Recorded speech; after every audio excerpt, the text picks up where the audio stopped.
Rakesh ji for that very flattering introduction.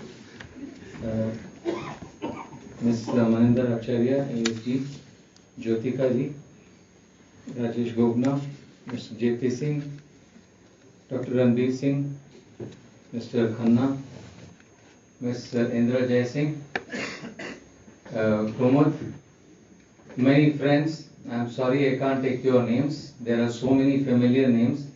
I'm Mr. Kulkarni. I'm absolutely delighted to be here amongst all of you. I think I know half the audience here. So I'm delighted, and I'm also honored to be asked to make this fifth speech in memory of Mr. R. Gogna, whose life account seems very inspiring by any standard. Well, I too am a first generation lawyer. No, Mr. Rajesh Gogna isn't a first generation lawyer. His father was. And then for me, this particular topic has got a great. It's close to my heart because I started my law practice. The independent law practice that I started was as a labor lawyer. And I believe, and I think Mr. Gogna has also done considerable amount of labor law. And a pioneer here is Ms. Jai Singh, who I think has spent about 50 years, if I'm not wrong, major part of which was as a labor lawyer. I believe that this topic of social justice is very dear to anyone who has done labor law, anyone who has done grassroots criminal law. Because in the law courts, the law for the poor, the practice for the poor is only in these areas. And I say even for people who do on a daily basis bail, those who do criminal cases for pickpockets or those charged with petty offences. Because one of you, I think at least two of you made this point, especially Maninder ji. Someone who comes from a long distance attending the court. Now, for us, it's just a date, and in different avatars, I have seen it. As a lawyer, I have seen it. As a judge, I have seen it. The point is, the poorer the man, the greater is the burden on him. If he travels for attending a date, he has to forego that day's salary or wage. If he is kept in jail for one more day than is required and is refused bail, he loses livelihood. For a middle class man, of course, there is no greater indignity than to be retained in jail for more than 48 hours, because in most public service, this is deemed a misconduct and you can be removed, you can be dismissed.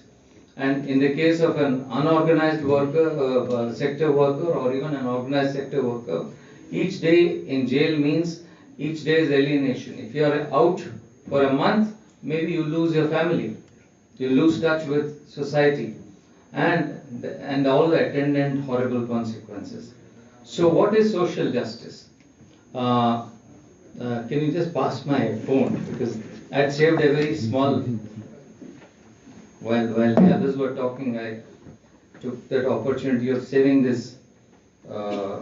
It's a resolution, part of a resolution which Mr. Dr. Ambedkar moved at the dawn of the Constitution. Many of you would be familiar. On the 26th of January, this is what he said: we are going to enter into a life of contradictions. In politics, we will have equality, and in social and economic life, we will have inequality. In politics, we will be recognizing the principle of one man, one vote, and one vote, one value. In our social and economic life, we shall, by reason of our social and economic structure, continue to deny the principle of one man, one value. One man, one value. How long shall we continue to live this life of contradiction? How long shall we continue to deny equality in our social and economic life? If we continue to deny it for long, we will do so only by putting our political democracy in peril. We must remove this contradiction at the earliest possible moment, or else those who suffer from inequality will blow up the structure of political democracy which this assembly has so laboriously built up. We must overcome all these difficulties if we wish to become a nation in reality. And then, of course, there's a lot of other things that he said. The topic for today, I think, is as relevant as it was when the Constitution was framed. I think every year, at some point of time, we as a nation have to sit back and take stock. What have we achieved in this last 1 year towards equalization, towards equity, towards equal access to all public goods? Now, a lot of what Mr. Khanna, what Mr. J.P. Singh said was with respect to goods, services, etc. But I think we have to look at the concept of social justice and distributive justice in a broader manner. It is not just goods, it is not just services, it's rights. It is the rights and your ability to enforce them that makes these concepts meaningful. If you have these as rights, then as Maninder says, this will always be there in the air. You will never achieve them. It will be academic. And then as I can speak safely for this generation. We all belong to one generation. So do many of you. But there are lots of you who belong to the next generation. What does it mean to you? What does distributive justice mean to you? What does a fair wage mean to you? What you have heard of minimum wage, and every generation needs to constantly keep revisiting these concepts to understand the meaning and find its content. Now there was a time, and I think I can safely say it, although it could be inconvenient to admit it, but there we have gone somewhere we have gone wrong. When? We don't know. Maybe it's 20 years, maybe it's 25 years. There was a possibility for people to get into public institutions, public educational institutions, with a reasonable chance of getting admission, with the economic abilities that most of us possessed. There was a chance for us to get reasonable treatment in public hospitals. Where have we gone now? There is hardly any public spending in these. There is hardly any public spending in public health. If I go to today's figures, we are spending only about 2.5% of our GDP towards public health. And our spending in public education has dropped to less than 4%. Last year it was more than 4%, it has dropped to less than 4%. And so on. The point is not that we have to keep subsidizing, but the point is this is absolutely necessary for society to function. If we don't support these institutions which give access to all, you will see what we see in Delhi. You are seeing a breakdown in the states, so invariably anyone who has a complication lands up in AIIMS. If many of you would have gone to AIIMS, but some of the youngsters, I would say you go and see AIIMS, you will know what the country is and what is the state of our country's public health. Now, the amount of people who suffer from cancer, who suffer from kidney collapse, is actually this is not documented. But if you have to go and find out, this generation needs to find out what is true India. And I think Dr. Singh got it right when he said India, that is Bharat. When will these two come together? It doesn't seem possible, but there was a time when at least we could dream of it. And we believe that there were policies being fashioned, legislations made. May not be the kind of legislative activity that we saw in the beginning of the nation's birth was explosive in labor law and certain other benevolent laws. Maybe it started tapering out, but now we hardly see any of it. The only significant legislations we have seen in the last few years is on disability and some in the environment, which is of course very necessary. Then we have seen in the area of right to education, but we still don't see an affordable healthcare for all. In that sense, there is a scheme how good it is, we don't see the audit of it. And yet, this is the promise that we gave to ourselves. And as long as this continues, this is a threat to all of us. Whether you call it India shining, whether you call it the India which is resplendent in the achievements, we can be very proud of the achievements. We have reached Mars, we are trying to reach the moon, and yet these are as important. Now, I had a lot to speak. I had a prepared text, but I thought let me depart from it because most of these are concepts and many of you have spoken about it. I'll just speak about one thing. At the beginning of our constitutional history, and this is not focused, this is part of what Ms. Acharya said, we must always remember this. At the beginning of our constitutional history, the state's attention was focused on land reforms and the abolition of the zamindari system, which fostered the feudal social order. In the oppressive feudal system that we inherited from British rule, zamindars, intermediaries, and moneylenders were instrumental in exploiting the masses. Existing patterns of ownership, tenancy, and management of land needed to be reformed in favor of cultivators with limited or no land holdings. There was a pressing need to improve agroeconomic institutions. This was aimed to be achieved through measures and policies relating to redistribution of land. Now, if you go to Article 38 and 39 of the Constitution, it talks of avoiding concentration of wealth and resources in the hands of the few. So the Constitution makers made it the duty of the state to ensure that excess wealth was taken away, and that was the most visible form was land and all the resources that was connected with land. So policies relating to redistribution of land, regulation of rent, improving the conditions of tenancy, cooperative organization, agricultural education, etc.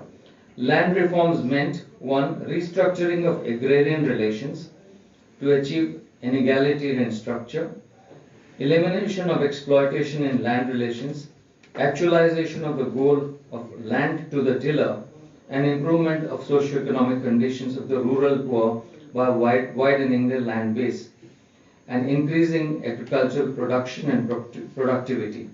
As a result of zamindari abolition, about 2.5 crore farmers were brought into direct relationship with the state.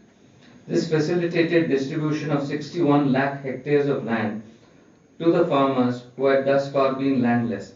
Large areas of privately owned forests and wasteland now vested in the state. Though other objectives have not been attained, the objective of social justice to some extent has been achieved to a considerable. India no longer presents a picture of feudalism at the top and serfdom at the bottom. Tenancy laws have given tillers protection from exploitation by providing security of tenure. And how is this achieved? Mr. Kulkarni is here, he's from Maharashtra, and I think Ms. Jaising also will tell.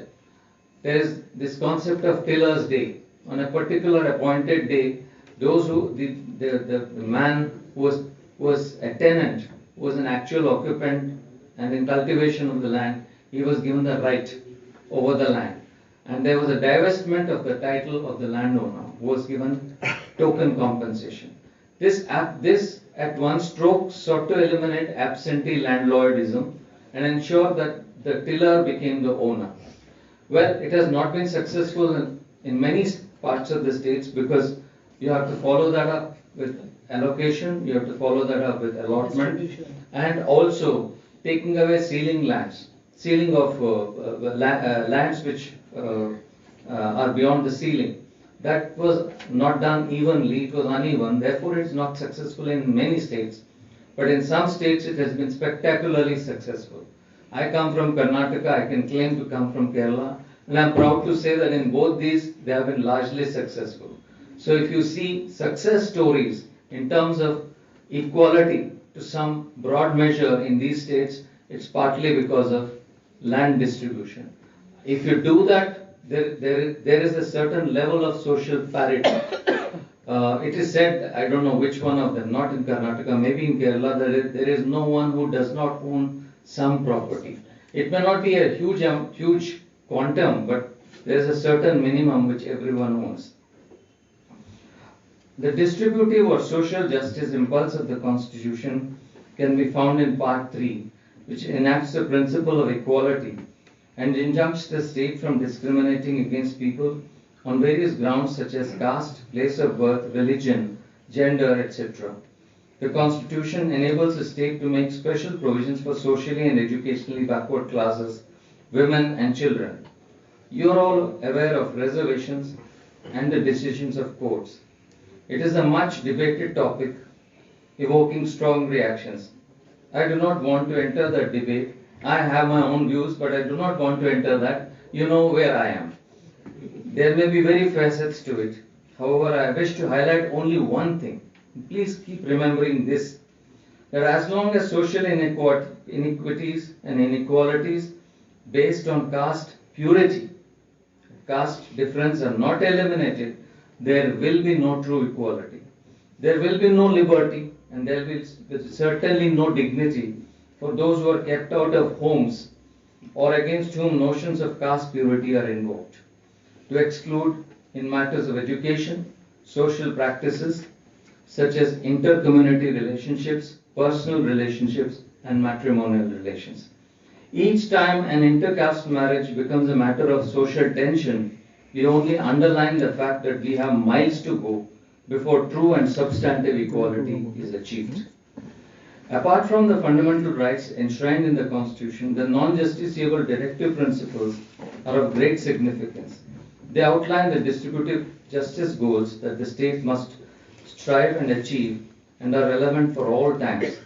Their various provisions direct the state to make measures to ensure that wealth is not concentrated in the hands of a few, that there is equitable distribution of resources to all, and we have equal access to public institutions. They also contain provisions for workers' welfare, for maternity benefits, public health, etc. There is a great deal of legislation on the rights of workers. Just imagine a situation when you didn't have these. So distributive justice is not just about placing concepts in the Constitution, but the proactive stand of the state in taking measures and making enforceable rights through normal law. You have minimum wages, you have payment of wages, you have Weekly Hours Act, you have Shops and Establishments Act, and the dispute resolution, most important one, Industrial Disputes Act. Now, ask a labor lawyer, or for the past 20 years, I think I can ask Mr. Gogna, or as they say, I ask myself. Where are those cases of reinstatement? Yes. I think this is the direct one of the direct consequences of the way we have the way we have chosen. A kind of the society is no longer interested in the kind of justice that we thought of. The Industrial Disputes Act was meant to intercede and rewrite employment terms. Now it is not possible because you hardly have any employment of the kind that we thought of. There is hardly any collective bargaining. So movement is gone. That movement has gone. There is no movement at all. Because now everywhere, including government and government organizations, there is an outsourcing, there is contract labor. Now, in that context, you will say, what is this use of this? This is, as Ms. Acharya said, this seems academic. But no, this is existing law. This is existing law, and where it is needed, I am sure, and it's not my job to give a direction to you or pointer to you, but there are several areas in modern day employment which will need the scrutiny of these labor laws. And it's for the people to enlighten themselves and pick it up. It's all there. That's where the role of you enlightened people, that the learned profession, comes in. It could be in the IT sector, it could be any sector, but there are these enforceable rights available to all. Distributive justice places at its center enforceable rights, as I said. The right to education, the right to a clean environment, the right to public health and medication, the rights of disabled and other marginalized sections, of women, of senior citizens, and all those whose voices are unheard. These rights also find a place in the Universal Declaration of Human Rights and the International Covenant of Economic, Social and Cultural Rights. The modern state has various methods to achieve an even spread of benefits of prosperity: graded taxation, innovative programs targeting vulnerable sections and segments of the population, sustained annual spending in sectors like education, public health care, housing and public pension. In this context, we must understand that subsidies are necessary. An often misunderstood concept is we should not have subsidies. Just think of it. In India, we associate subsidies as something that is a burden imposed on the taxpayer. Yes, that is partly true. Yet we need to take into account the larger picture. For instance, when public housing schemes are floated, a sizable section of the houses are kept below cost. This deficit is made up by cross-subsidizing, that is, by ensuring that the more affluent segments, those higher or bigger flats, pay more for their houses. The excess is to be used up to make up for the houses sold for the poorer people. It is accepted that subsidies for farmers is essential because they have no buffer except that when they have to suffer the losses on account of crop failure. It is and other multitude of natural disasters. You are all aware that 2 weeks ago there was a alarm, and even now there is that alert. The latest being the invasion of locusts in Gujarat and Rajasthan, which is going to completely wipe out crops. Now, what do? It is precisely to guard against these that you have different kinds of subsidies.